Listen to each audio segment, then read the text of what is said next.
The following program may contain language of an adult nature. Listener discretion is advised.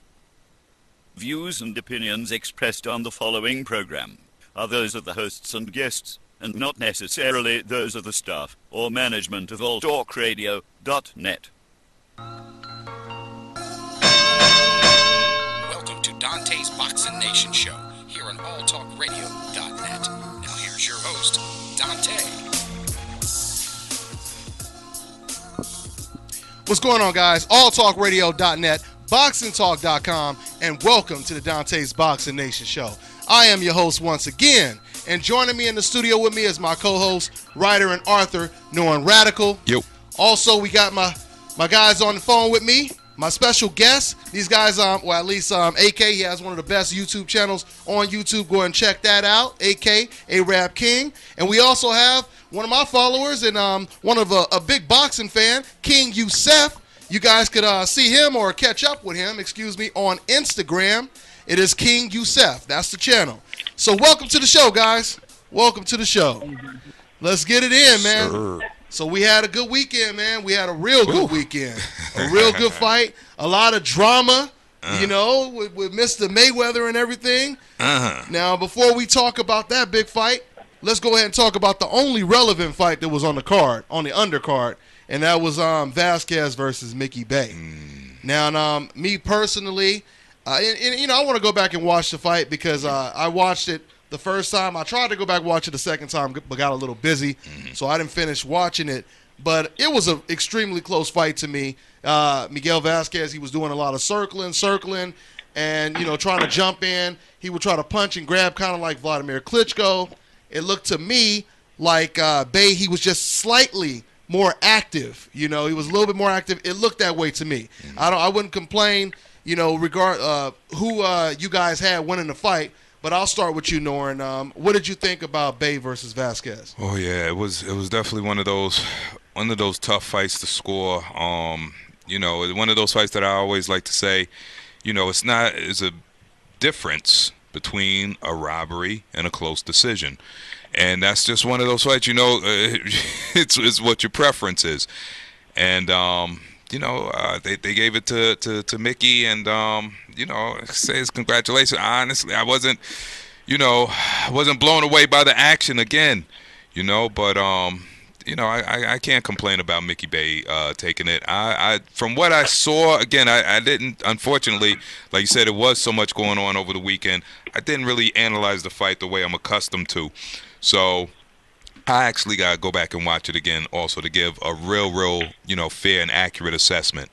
But from what I did see, I'm not mad at the decision, and congratulations to Mickey. Yeah, I see it the same way. How did you see it, AK? Yeah, well, I only saw 6 rounds, but from what I saw, I thought Vasquez was winning a close decision. But again, I only saw 6 rounds, so I don't know how the other 6 went. But I know for sure that nobody agrees with that 119-109 call. That referee Right. Because it's not like Mickey Bey landed 1,000 punches and Vasquez landed 100 I totally agree with that. Yeah. About 80 punches.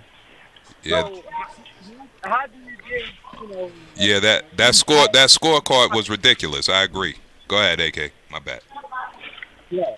I mean, if both fighters only landed like 80 punches, how can you give a fighter, a decision which is 119-109? So I definitely don't agree with that. But yeah, I gotta watch the fight again. It's hard to find the fight on YouTube because I don't have it recorded. But once I've watched the whole fight, I give y'all my opinion about it.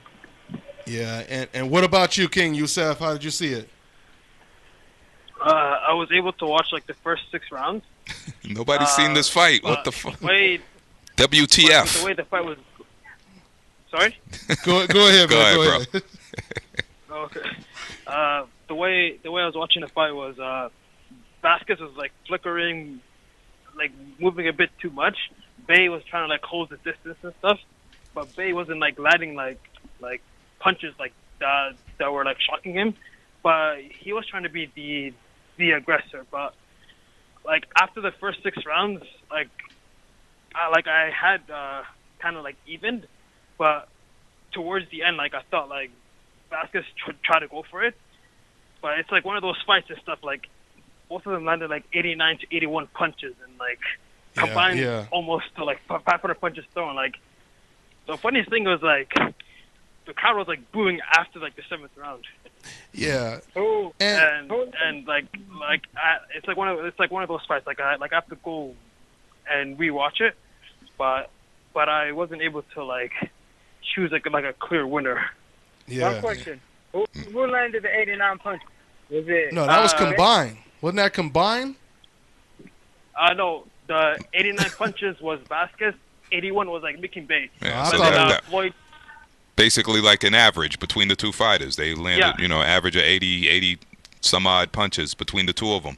But I do just want to add on to what AK said, because that's really the significant part of it, and that's what does make the distinction between a close decision and a robbery, is when the judges fuck up the scorecards. You know what I mean? When they give these ridiculous scores and, it is a close fight, then, you give credence to when people are screaming, bloody robbery. So, definitely, they definitely had that. There definitely was an imbalance in the the judges' scorecard. Unfortunately, it ain't the first time we've seen that. Not at all. Or the last. And another thing too, what King Yusef was saying, well, actually both AK and Yusef, they kept saying they watched the first 6 rounds. What's interesting about that is actually it was Mickey Bey who closed stronger than Miguel Vasquez. He actually closed a lot stronger because Paulie Malignaggi, who, throughout the fight, he had Vasquez winning, but close to the end, like the championship rounds, him and Al Bernstein, they kept saying over and over that Mickey Bey is closing strong. They were saying this is what he should have did earlier, so on and so forth. Now, what I want to talk about, though, is the double standard. This is something that I seen coming a long time ago. Oh, yeah. You guys remember Canelo versus Lara? Lara, right? You had one fighter who was moving a lot, right? He was moving a lot, and he was the champion.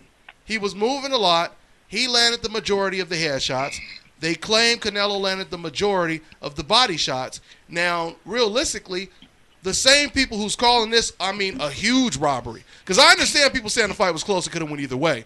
But the same people who saying this is a huge robbery, they're now defending Miguel Vasquez, the guy who was moving, the guy who was holding, and they're saying that he was robbed. So, you tell me, Norrin, is this social politics of the sweet science? Absolutely. Absolutely. That's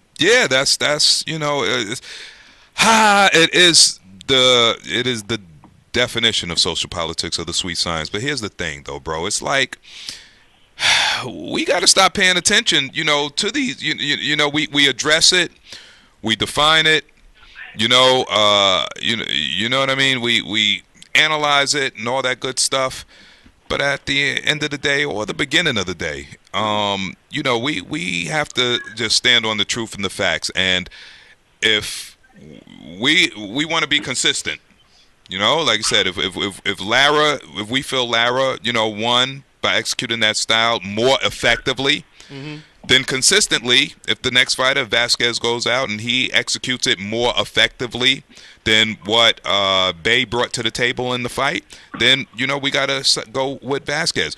My thing is, from what I saw of the fight, I don't think that Vasquez executed it more effectively, or executed his game plan more effectively, more clearly effectively than what Bey did. You know what I mean? Whereas Lara, it was pretty clear.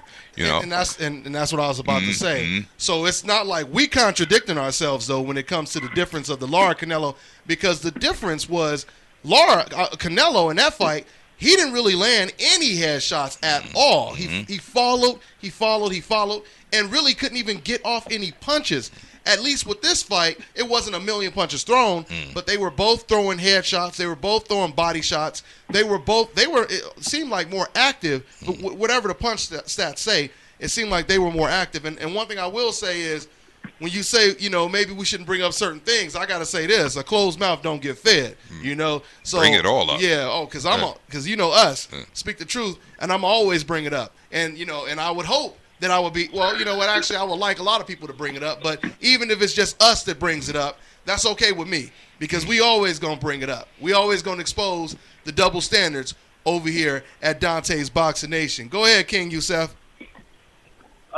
Like a few days ago, like after like the fight, was it Dan Rafael like called out like Lara? Like I find asked him like between Vasquez and Canelo Lara, like it's like the same thing.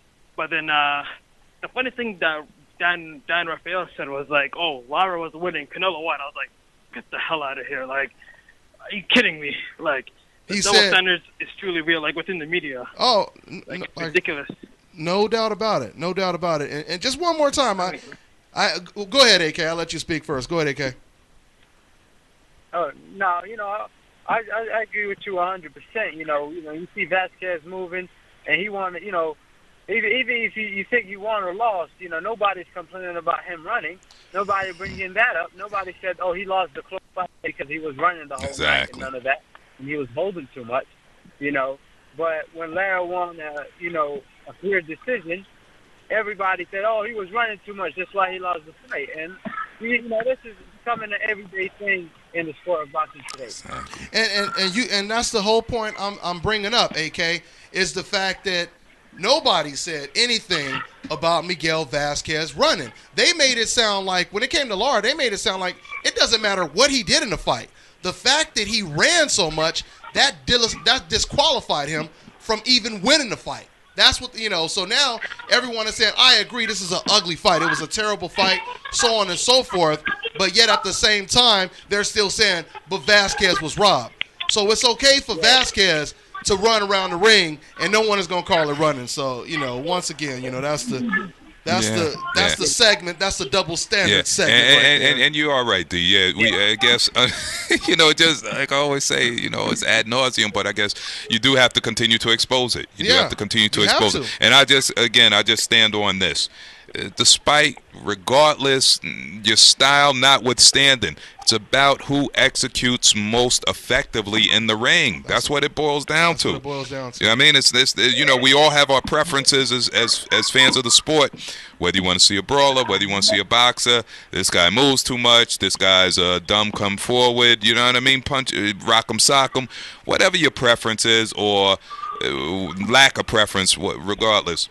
Who executes their style most effectively on that, or as Roy would say, on any given Saturday night, who goes in there and who executes their plan most effectively? Mm-hmm. That's what I'm looking for, and then that's what I'm gonna base my decision on. There you go. I mean, once again, Oscar De La Hoya versus Tito Trinidad. For sure. They say Oscar got robbed. Tim Bradley versus Manny Pacquiao won. Manny Pacquiao got robbed. Miguel Vasquez, Mickey Bay. Miguel Vasquez got robbed. Lara versus Canelo. Lara didn't get robbed. He deserved to lose, according to these hypocritical-ass fans. So anyway, we're going to go ahead and move on. Go ahead. You got something else? Yeah, some people use the false saying that Lara lost the fight just because he was running too much. So, he lost the fight just because he was running. He didn't run, and he would have beat Canelo. So, if that's the case, why wouldn't say Vasquez lost the fight just because he was running? Mm-hmm. You know what I'm saying? But anyway, as far as, the undercard of the co-main event, what you think about, what's his name, Cruz calling out Rigondeaux? But, what's funny about what he said? Finally. I'm scared of Rigondeaux. I'll fight him next, but it's up to my promoter. Did he say that again? Because I didn't even watch the. What did he say? What Leo say? Did he say it's up to his promoter? He still again? said it's up to his promoter, even though he's calling him out. Okay. See, that's ridiculous. So he's basically trying to say, I'm not scared of him, and then he goes on and say, "Oh, it's up to my promoter." No, so say Rigondeaux, you next. Exactly. There you go. Broner. You know what I'm saying? And then you're going to tell me, it's up to my promoter. Oh, I'm going to let my promoter protect me. Yeah, come on, man. Yeah, it's a built-in excuse, and it's the political right way to respond to Rigo calling him out. You notice Rigo don't never say, I want you, Leo. I'm going to talk to my promoter, and then we're going to see if it can happen. Rigo don't do that. Rigo say, let's make the fight happen. He don't never say it's up to my family, it's up to the promoter, and so on and so forth. That's the reason why. Go ahead. Yeah, I said, and he's a free agent. It's not like they can't work with him or anything. He's a free agent. They can Rigondeaux will fight him any day, anytime, anywhere. Like Cruz said he will. Yeah. But we already know the time it is. He don't want no part of Rigondeaux. No, until he signed the damn contract. And that's, I feel sorry almost for Leo in a certain sense, because Leo, once again, when you have this tough pride reputation, you've been this tough Mexican warrior, you fight like a Margarito and all this kind of stuff, more pressure is put on you to step up and fight the best fighters, because you're supposed to have all the balls in the world. You're supposed to have all the heart in the world. So it looks to me like Leo Santa Cruz is basically saying, I know I can't beat this guy, but, I got so much pressure on me, I have to at least say, I'll fight him. And then, it's kind of like the dude who trying to act like he want to fight at the club, but he hoping somebody break it up before, the fight even start. Let me at him. Hopefully somebody grab my ass and stop the fight. Let me at him. Yeah. That's what Leo is pulling right now. So, I mean, if I was Rigo, and if I was any of these fighters in this situation, I start pulling some Muhammad Ali's, some type of stuff where you show up. You show up at the gym with the camera crew. Let's make it happen. Put these dudes on blast. Put more pressure on them. That's how Mosley got the Mayweather fight, or at least it helped him jumping in the ring. All right? So, anyway, you guys ready to go? You guys ready to move to the main event, or you guys got anything else on your mind? I just got one thing to say. After Santa Cruz called him up, Rigo tweeted back. He said give the fans the fight that they want to see, and stop running. Fight me, son. There you go. Well, what more can he say? It's just pathetic. He knocked out the tomato can in one shot. Get in the ring and face top opposition. There you go. Excellent point, King. And let me just say this to the fans too. You guys are the ones that support Leo Santa Cruz. You guys are the ones that really give Leo Santa Cruz a bad name. You guys are the ones that's putting extra pressure on Leo Santa Cruz when you send all of these messages saying, oh, yeah, fighters like Leo Santa Cruz, and they're the tough ones. All these other fighters are chickens and cowards and scared and all of that. But Leo, he's the real deal, and, big balls, this and this. You say all of this stuff, but when your fighter gets put to the test, what does he do? He hides behind his promoter, okay? So, once again, man, if you fans don't want to hear us exposing your guy, Leo, like this, then you need to, think about what you say before you say it. If your guy is not willing to back up what you guys are saying. All right? So that's pressure. That's what it is, man. So let's go ahead and get into the main event. Why not? The biggest fight of the year. There was a lot of anticipation surfacing around this fight. Floyd Mayweather, he said that he gave himself a C-. He said he felt dry. He said he felt dead in there. Let's start with you, AK. What grade did you give Floyd Mayweather? Well, I give Floyd Mayweather, he said a C+. I say, I give him an A or at least a B+, because he fought just like I thought he would. He used his footwork a lot, and he won he won 9 rounds clearly. You could almost give him 10. So that was a good performance by him. But it did look like he was either Asian or it's Maidana style that makes him look like that. I don't know which one it is. Is it Maidana awkwardness or is it Floyd Mayweather kind of Asian? I know, some people say when he fought Guerrero, he became faster than ever, But at the same time, he is, slowing down. It's not like the guy's getting any younger. When he fought Gaddy and comparing him when he fought Hatton, you see different type of speed and reflexes. So at the end of the day, I still think, I give him an A for his performance. But Maidana improved a lot too. He made some adjustments too. You know, when he had Floyd Mayweather on the ropes, he will throw sometimes a straight right, and Floyd Mayweather will be squared up for that. Exactly. Yeah. Or also, well, you know, if you remember in the third round when he hurt Floyd, he caught him with the he threw a jab, but then he leaned to the right and he followed the jab with the right. And Floyd, when he tried to do the two counters, he got caught with the right hand, and that hurt Floyd. What was more impressive is that Floyd, after that, he adjusted to that, and he never got caught with that same punch again. And he was still landing full counters. And, you know, Floyd Mayweather always make adjustments. And it reminded me of the Zab Judah fight when Zab Judah was catching Floyd Mayweather with uppercuts when Floyd tried to throw the right hand. But as the fight went on, Floyd Mayweather started landing his right hand and taking Zab Judah's left hand away by smothering it. And, you know, like I said, Floyd Mayweather always make adjustments. But, you know, I did improve in, you know, certain spots. But Floyd Mayweather showed us again why he's great. Yeah, true indeed. What did you think, man? What grade did you give him, Norrin? I gave him the grade he gave himself. I gave him C+. And that's because it's Floyd Mayweather. We so accustomed to seeing Floyd look superhuman at times in the ring that, you know, when he looks vulnerable, you know, it's almost, you know, and I'm not putting no omen out there. I mean, it's boxing. We already know. But it's also, and I'll say this again to follow up what AK says. AK bringing up a lot of good points. He brought up a lot of good points. Real talk. But it's almost akin, you know, it's almost, not to this degree, though, but it's almost akin to when you seen that first Tarver and Roy fight. You know, when Roy actually looked human in the ring, you know what I mean? Roy's actually looking vulnerable, you know what I mean? But, again, not to that extent, which is a testament to Floyd's greatness. When AK says, you know, is it the age or is it Maidana's style? It's a combination. You know what I mean? Age catches up to everybody. You know, one of the greats, you know what I mean, told us that, you know, over the weekend, you know, we had a long conversation, you know what I mean, about age and physiology. You know, obviously we all know Father Time is undefeated. So yeah, you know, Floyd ain't getting no younger. So yeah, it's a little bit of, you know, being long in the tooth in the ring, a little something.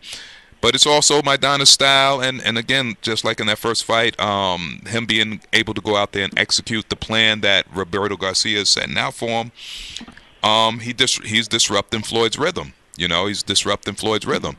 And another testament to Floyd's greatness is, I would almost dare to say that Maidana has Floyd's number. He has Floyd's number, but he still can't beat him. You know, when you have a guy's number, you're supposed to be able to beat him. You know, or you guys, you know, you guys go back and forth. Go ahead, D. He has what? No, I'm just saying he has his number in terms of being able to win more rounds against Floyd. He has his number to be able to make Floyd look not spectacular. You know what I mean? Exactly, to make Floyd look, you know, it's like I said, it's not easy work for Floyd against Maidana's style. You know, we got Marquez, Pacquiao. You know, Forrest, Mosley, De La Hoya. You know, these guys went back and forth, you know, with their wars. And you say, this guy has his number. You know, Marquez got Pacquiao's number. Forrest had Mosley's number. Rest in peace. You know what I mean? Mosley pretty much had De La Hoya's number. You know what I mean? Even though the second fight, I think De La Hoya won, but it was still close enough where it could have went either way. This guy kind of has Floyd's number, but he still can't beat him. He still can't. You know what I'm saying? Can't beat him. Exactly. So again, it's a testament to Floyd's greatness. But when you know, in consideration in the context of Floyd's body of work and the expectations that he has for himself, and I can't, you know what I mean, that we have as well. It's yeah, I agree. C+. That's what I give him. For Floyd, for anybody else, it's an A+ performance. But for Floyd, you know, it's a C+, B-. Okay, and let me respond to that before I let you talk, King Yusef. Now, I put it this way. As far as Floyd Mayweather, comparing Floyd to Floyd, I give him a C. I agree with you. If we compare Floyd Mayweather to the rest of the boxing world, I give him a B. I give him a B because I would say an A would be not losing more than maybe 1 or 2 rounds.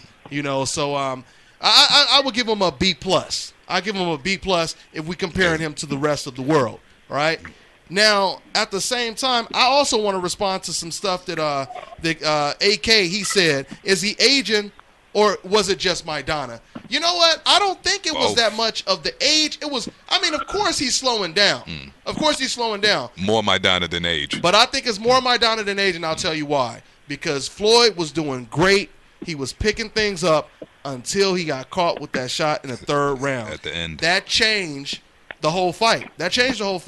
And AK got good eyes, man. He studied just like me because I was just watching that fight last night again, and I noticed that Floyd was trying to do his traditional pull counter, and what Maidana did, which was really smart, and this is why I keep telling people, Maidana is not just some dumb, aggressive fighter. He's aggressive, but he uses his brain in there.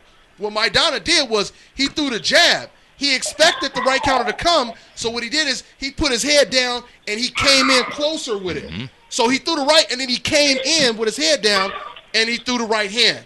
And his right hand got there before Floyd Mayweather's did. And that was the punch right at the bell, right? Right at the bell. Yeah, and it seemed like, and I think Floyd wanted to put an exclamation mark on the round. Yeah, of course. But he kind of eased off the gas just a little bit because the bell, he heard the bell. The punch came. He relaxed for a quick second. Exactly, a split second. The punch came a nanosecond after the bell, right at the edge of the bell. So I think that had something to do with it, being that it was the culmination of the round. But still, like you said, a very smart, tactical move on Maidana's part, and it paid off for him. Yeah. as much as things pay off when you're fighting Floyd Mayweather. Yeah, absolutely. King Yusef, what grade did you give Floyd Mayweather? What did you think about his performance? For Floyd being Floyd, I gotta stick with him a C, because people don't see him getting countered or being pushed back to the ropes, or being roughed up. People were shocked that even Maidana even did that in the first fight. But the good thing that what Maidana did is what I noticed, he came a bit lighter, not heavier. Yeah. So to have a bit more energy and to brawl and stuff. But the good thing is he goes he throws the jab and then just goes for the overhand right. But he wasn't trying to brawl like a maniac, as in some straight up dumbass. But he was sticking tactically. He was using intelligence. But as soon as Floyd got caught and stuff, he adjusted, dominated the round. But the funny thing is what Maidana did after biting, the whole bite stuff. It was kind of funny. But I gotta go with Floyd. Yeah. One thing, though, on the Maidana, when he caught Floyd in the 3rd round, you could tell he worked on that in the gym, We're waiting for Floyd to do the pull counter and slide slightly to the right and, duck under and throw his own right. It almost looked like the Marquez right. But Floyd Mayweather took away. And like I said, it was impressive that Floyd didn't get caught with it no more, and he started. Exactly. And he kept doing the pull counters. It's not like he stopped and that's why doing the pull counters on Maidana. So you got to give props for Floyd Mayweather for that. And another thing that you brought up, Dante, when I watched the video, the thing that I really didn't like, which when Floyd Mayweather had Maidana on the ropes and he just let him escape. Yeah, Instead of teeing off on him with combinations, to the body, to the head, anywhere, because Maidana, when he's on the ropes, he's very vulnerable because he can't go nowhere. Yeah. And he let him slide too many times because Floyd Mayweather will turn an angle on him. Floyd be on the ropes and he will turn the angle and he will put Maidana on the ropes and let him go. And I just didn't like that because I think he respected Maidana too much. Way too much. I don't know way too much. And Maidana, trust me, man, he had fake aggression in some part of the round. But because of Floyd Mayweather respecting him too much, it almost looked like that Maidana was being effective a little bit. But it was Floyd Mayweather. I feel like it was part of him respecting Maidana too much that made this fight kind of look closer than it really did. But I still gave Floyd Mayweather, like I said, 9 or 10 rounds. I gave Floyd 9 clearly. And that's why, again, I just want to emphasize that that end of the round, That's why he caught. If it was in the middle of the round, he wouldn't have caught Floyd with that. You know what I mean? That's what I'm saying. Just like you said, he relaxed for a split for a nanosecond, and that's what allowed it. You know what I mean? If it wasn't, if that bell wasn't ringing, that shot wouldn't have landed. And Floyd definitely eased off the gas, like you said, due to respect. You know, I guess that erratic, unpredictable overhand right. Floyd didn't want to get caught by nothing wild and retarded and get dropped. You know what I mean? For the first time in his career by something so something so untechnical like that overhand right, which was always obviously a threat with Maidana. But I remember in those middle rounds, that fifth round, he definitely had Maidana vulnerable. He had Maidana backing up. And he could have did a lot more. I think he could have, if, like I said, if he would have pressed the action, I think we could have seen, him possibly get Maidana out of there, because Maidana was feeling the heat. You know what I mean? In those middle rounds, that fifth round, for sure. What's so interesting about that is when you really think about it, Floyd didn't do a whole lot, but what he did made Maidana extremely passive. Of course. Right? It made him extremely passive. So just imagine if Floyd Mayweather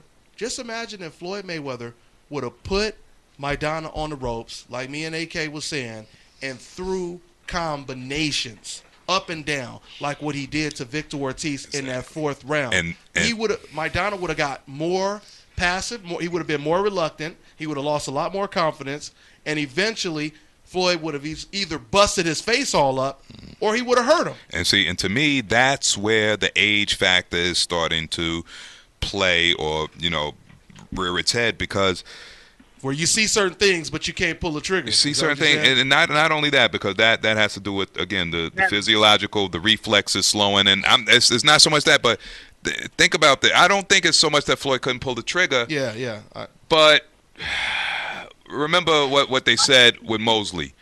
He's going to get caught. Remember when Nassim said that. Mosley's going to go out there, catch him, and then he's going to turn into a dragon. Then Mayweather's going to turn into a dragon. He's going to sprout fangs and claws and start breathing fire. He didn't do that this time. He didn't do that. You know what I mean? He wasn't a dragon. He turned into. You know what I mean? That's what I'm saying. Again, we're comparing Floyd to Floyd Mayweather. There you go. You know what I mean? And more accurate assessment can't be made there.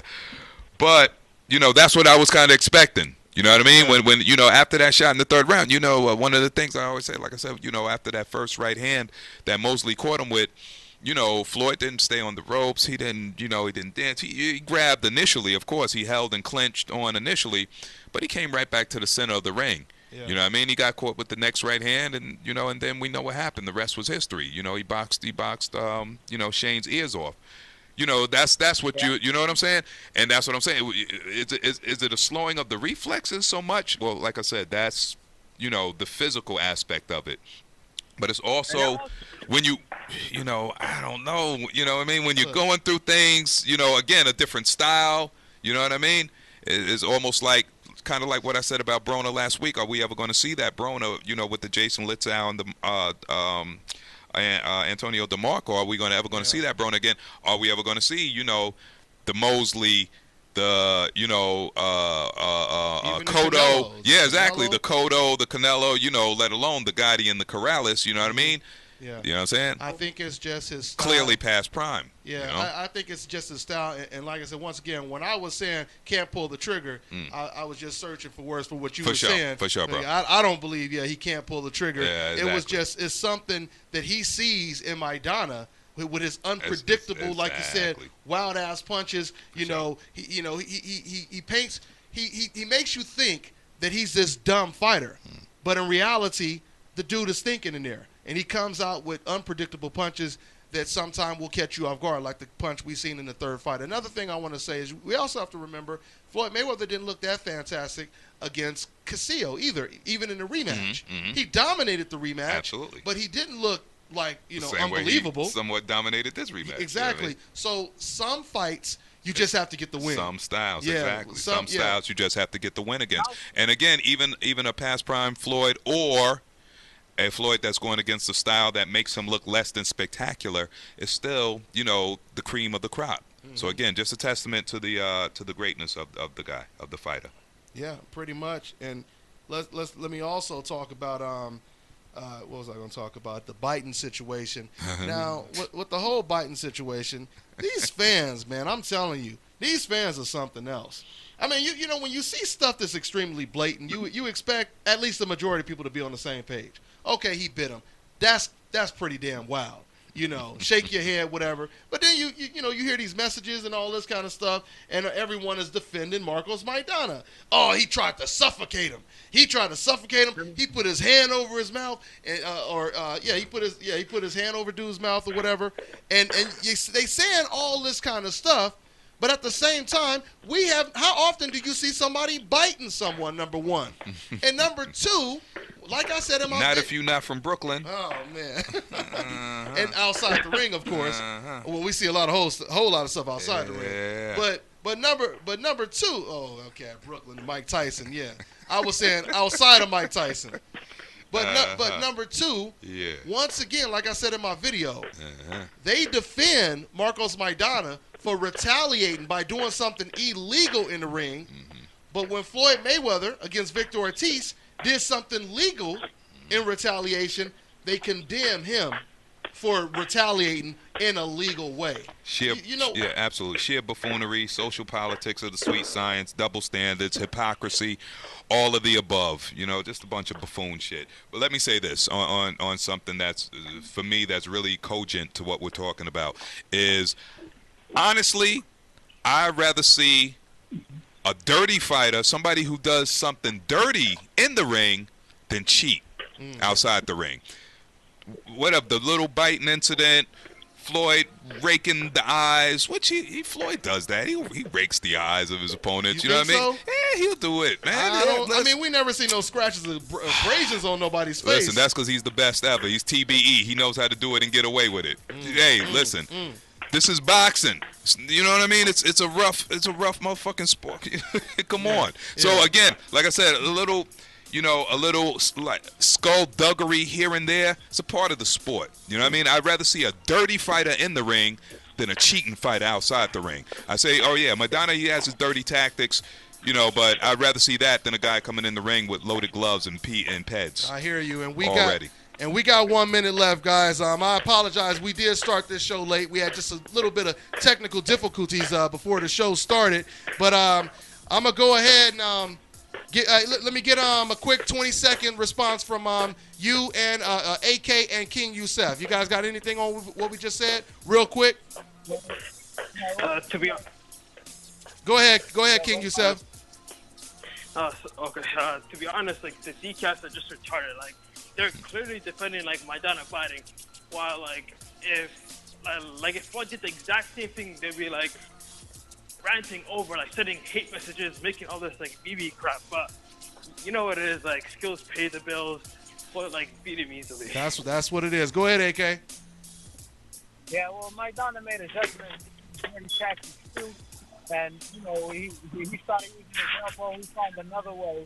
And this time he bite Floyd. And, people say, oh, he didn't. He saw Floyd Mayweather hand after the fight. And he showed everybody the bite. So you can't say, oh, he didn't bit him. Yeah. It was just Floyd Mayweather trying to buy time because he got hurt. I hear you, man. We got